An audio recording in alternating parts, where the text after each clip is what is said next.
দয়াল পাবো যে স্বয়ং ভগবান গুরুর বেদিস গান, স্বয়ং ভগবান গুরুর বেদিস গান, জীবেরই ভনদান চমৎকার। দেখুন গুরুকে মন্দন, গুরুকে মন্দন শুনে রাখো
অশ্রদ্ধা করে অনেক আছে। গীতাকে অশ্রদ্ধা করলে তার কি ফল হয় মেয়েরা? আচ্ছা বলুন তো, সবচেয়ে আপনজনকে, সবচেয়ে আপনজন হলো, আমরা অনেকে বলবো আমার পুত্র, অনেকে বলবে আমার বাবা, অনেকে বলবে আমার মাতা। আসল আপনজনকে, আসল আপনজন হলেন আমার মালিক, সৃষ্টিকর্তা, যিনি দুনিয়া সব কিছু চলে যাবে, তিনি থাকবেন, তিনি হলেন আপন। আমাদের পুত্র সন্তান, সেটা হলো কিছুদিনের জন্য মায়েরা। তাহলে আমাদের আত্মীয় স্বজনকে ভগবান, আমাদের পরম গুরুজনকে ভগবান, আমাদের আশ্রয়দাতাকে ভগবান, আমাদের প্রশ্রয়দাতা ভগবান। তিনি আনন্দ দান করেন বলে তিনি রাম, যিনি আকর্ষণ করেন সেজন্য তিনি কৃষ্ণ।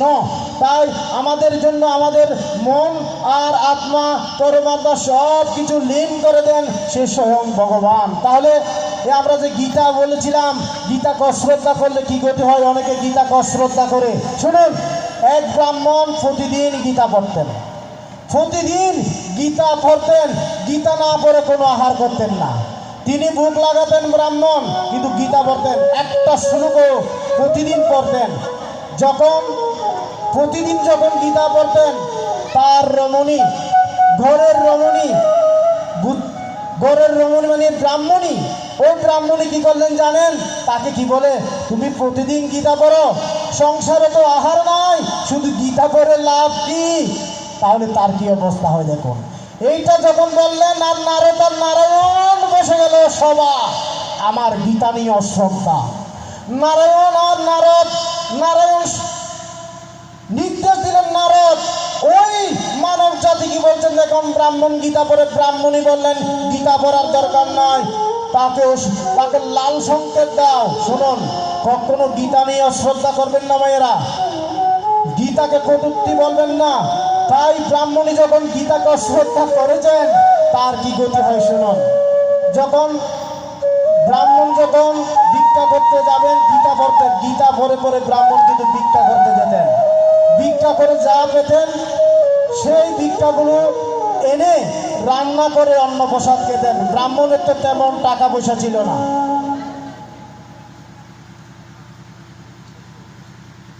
এটা আমার শেষ কথা, ভগবানের কথা। এটা শুনুন, এটা শুনে আমি ওই মাহাত্মের দিকে চলে যাব। এটা শ্রবণ করুন। ওই ব্রাহ্মণী সব সময় বলতেন ব্রাহ্মণকে, গীতা পড়াস, টাকা পয়সা রোজগার নাই, গীতা পড়ো, ছেলে মেয়ের কান্না, গীতা পড়ে লাভ কি?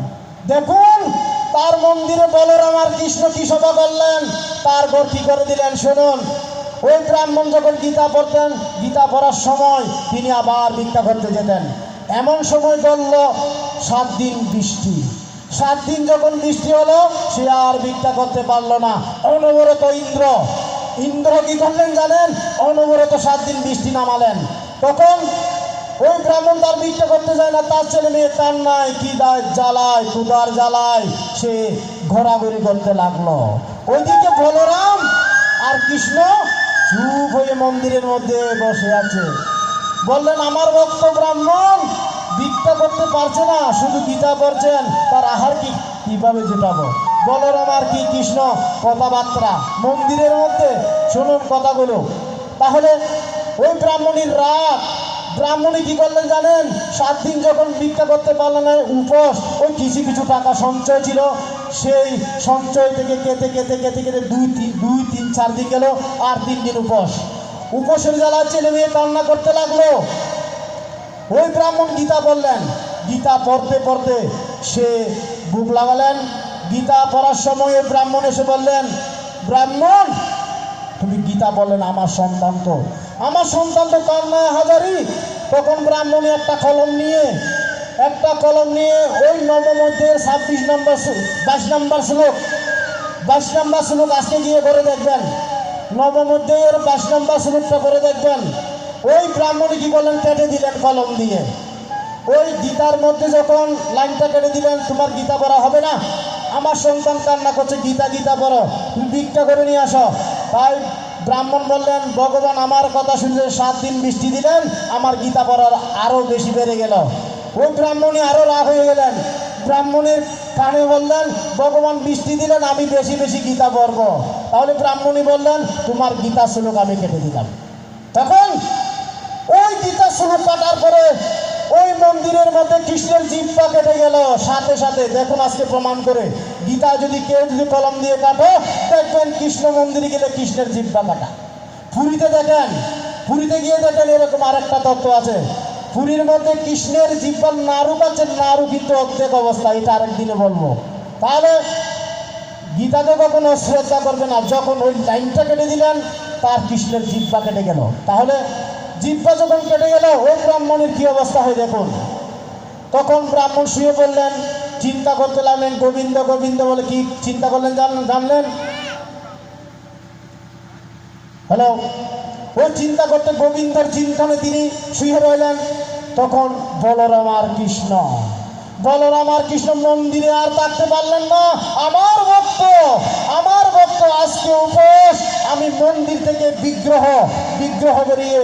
তখন ওই কৃষ্ণ জবাব দিলেন, বলরাম তুমি একটা ডালের বস্তা নাও, তুমি একটা চাউলের বস্তা নাও, দুইজনে কাঁধে করে। দেখুন ভক্তের জন্য চাল ডাল ঘরের মধ্যে আসলো। তোমরা যদি ওই রকম যদি ভক্ত হও, তোমাদেরও কৃষ্ণ বলরাম ঘরের মধ্যে যে চাল ডাল দিয়ে যাবে, তোমরাও টের পাবে না। তাহলে যখন ব্রাহ্মণ ঘুমিয়ে বললেন, বলরাম আর কৃষ্ণ মন্দির থেকে বেরিয়ে দুইজনে দুই কাঁধের উপর চাল আর ডাল নিয়ে আসলেন। ব্রাহ্মণকে বললেন, ওই চাল আর ডাল নাও, তোমাদের ছেলে মেয়ে সন্তান উপোস। কি খুশি ব্রাহ্মণীর, এগুলো কে দিল? বললেন এক ব্রাহ্মণের বন্ধু। ব্রাহ্মণ যখন উঠলেন ঘর থেকে, ব্রাহ্মণ ওই যে আমাদের চাল ডালের অভাব নেই, আজকে ভালো ভালো করে খাবো। ব্রাহ্মণ বললেন এগুলো কোথা থেকে? তোমার বন্ধু দিলেন। ব্রাহ্মণ বললেন আমার তো জগতে কোনো বন্ধু নয়, আমার তো কোনো আত্মীয় স্বজন নয়, আমার একমাত্র বন্ধু পরমেশ্বর ভগবান। কিন্তু সে কিন্তু ব্রাহ্মণ মনে মনে বুঝতে পারলেন এই কাজ হলো বলরাম আর কৃষ্ণের। সে ব্রাহ্মণ কিন্তু বুঝতে পারলেন, কান্না করতে লাগলেন ওই ব্রাহ্মণ, হে বলরাম কৃষ্ণ হলো আমার পরম বন্ধু। সেই বলরাম কৃষ্ণকে বললেন, ব্রাহ্মণ কি জানেন, আপনারা যে চাল ডাল আনলেন একটু প্রসাদ খেয়ে যান। বললেন প্রসাদ খেতাম, কেউ যেন আমার জিহ্বা কেটে দিয়েছে। জিহ্বাটা কে কাটলেন? ওই ব্রাহ্মণী। তখন ব্রাহ্মণ যখন বললেন তুমি গীতার শ্লোক কেটে দিয়েছ, তুমি কৃষ্ণের জিহ্বা কেটে দিয়েছ, এখন তোমার নিস্তার নেই।